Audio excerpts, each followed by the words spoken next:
murder charges and 3 attempted. In July 2005, Cullen sat behind bars in New Jersey, but he was in custody, but police are still deep in investigation, believing he likely killed or tried to kill many more than he had already pleaded guilty to, because he's just kind of pleading guilty to almost what he has to, it seems. Yeah. Oh, excuse me. There it is. And I'll get more into this, but on March... the case. Well, there's like a kind of a bomb drop at the end. On March 2nd, 2006, Cullen was sentenced to 11 consecutive life sentences. Wow. He will be eligible for parole in 397 years. You know what, though? There was an episode where we were like, that makes no sense. Why would you get for multiple I found out why. Well, I was just thinking about it. I want to know the actual reason, but I was thinking about it, and I was like, you know what? For justice for everyone. You get that many years for that person, you get that many years for that person, and it's just justice for the families. That was my thought. Part of it, and shout out to JV Valentisi, because he told me this. Thank you, JV Valentisi. I'm probably going to screw up the reason why, but basically, like, and it's kind of part of the reason, too, if they think you did 5 murders, they'll, like, charge you for 4.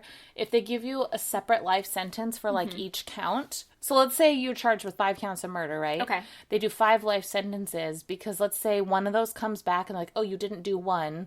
Well, that's why the other 4 are separate sentences because if you have 5 murders and they give you, like, 1 life sentence, if they lump them into one punishment and it's proved that you didn't do 1 of those, they have to let you out. But that's why it's different counts. Like, if you kill 5 people, it's 5 counts of murder and 5 separate punishments. Because then if it comes back that you didn't kill 1, you still have to do your other 4 punishments. So that's part of it. So someone doesn't get released for things they did do. Yeah. Because... like on a technicality, basically. Sure. Is what he said. So Heather, one of our newest patron and one of our listeners, she's an attorney. Oh, I was doing that because I thought you meant Sue, but no, okay.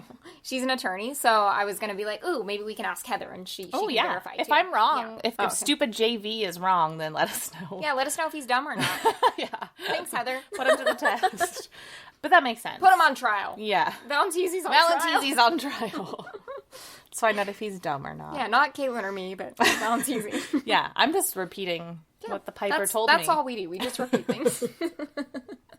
On March 10th, 2006, this part's crazy, and I actually had to look. I'm just going to say, I didn't, when I read this in one article, and I was like, in 2006, there's no way this would have happened.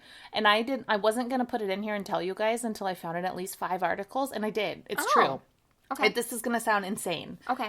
I'm glad you verified, though. Thank you. Oh, I was like, if I don't find this in 5 places, I'm not going to, but I kept seeing it, and I was like, it must be true. Yeah, okay. March 10th, 2006, while appearing before a judge, Cullen kept repeating the phrase, quote, "Your Honor, you need to step down," over and over and over. Just sitting in court, "Your Honor, you need to step down. Your Honor, you need to step down. Your Honor, you need to step down." What? That's not the part I had to verify. Oh.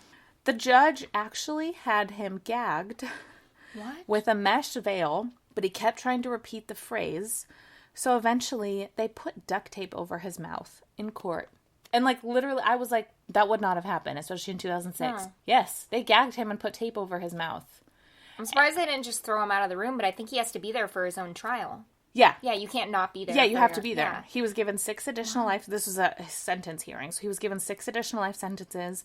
And another one for the annoying... Yeah, and it gets crazier. So it was during this trial that victims got to read... Like, victims and family members got to read personal statements. Mm-hmm. He creepily sang, "Row, row, row your boat," while they were giving their... Like, just sat there, row, row, row. Like, while they were fucking giving their victim statements, he sang, "Row, row, row your boat." He should have stayed in the institution when he got put in. Yes. Because he obviously has something that needs help. Yeah. These are not normal... He needs to be medicated. Yeah. These are not normal... That's so sad.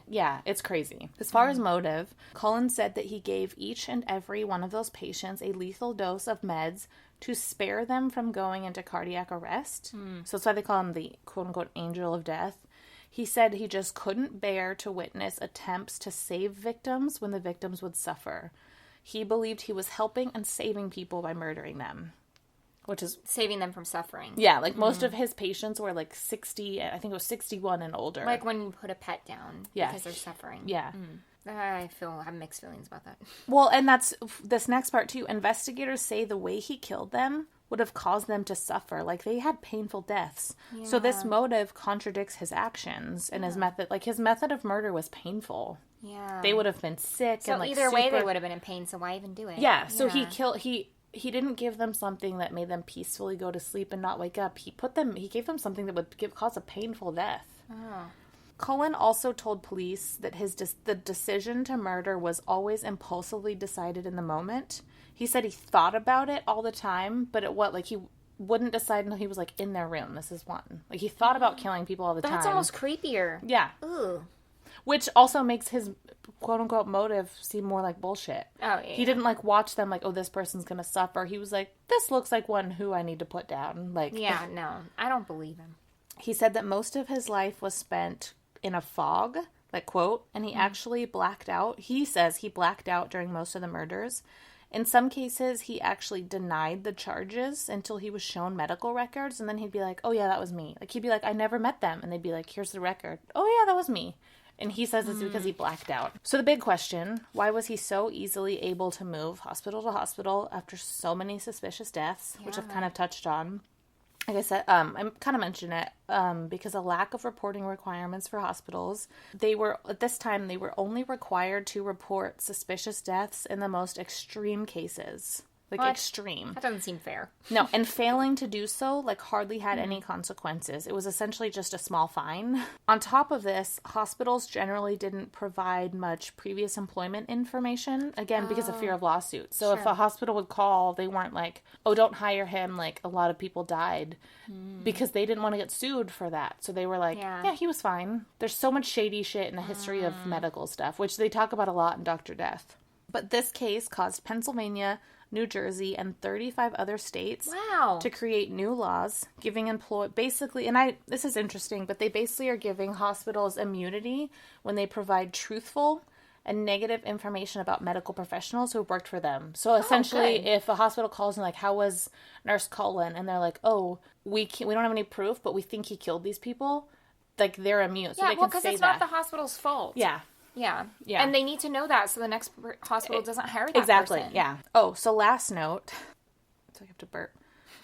Oh, that was good. I've been holding that. Sorry, that was directly in your face. You burp in my face every episode. So in the very beginning, I mentioned that he might be one of the most prolific serial killers. And I say that because, so I talked about how everyone he killed was in the same way, right? Mm-hmm. He put medicine, like gave them an overdose through their IV. Experts believe he probably killed more than 300 people. Oh my and I'll tell you God. why. He admitted to 40, and he was eventually convicted for 29. But if it's around 300, like they think, that would make him one of the most prolific serial killers in history. It's impossible to know how many he killed, and this is kind of the bomb drop I was talking about, because what they're pretty sure he did is in some cases he would spike IV bags. So he, like, if he saw IV bags laying around, he would, like, quote unquote, spike them with an overdose. There'd be, like, a few lying there, and you just put them in. So then they would be administered by other nurses. So even if they tracked down every patient who he was assigned to, he killed people he wasn't assigned to, and he spiked bags laying around. So they have no idea how many he killed. And they're just, like, people who have investigated believe it could be over 300. But there's no way to pinpoint it. That would make him the most prolific serial killer in U.S. history. But there's no way to pinpoint it because he did it to people. It wasn't like you can say, okay, he was in this room, in this room, in this room. Yeah. Yeah.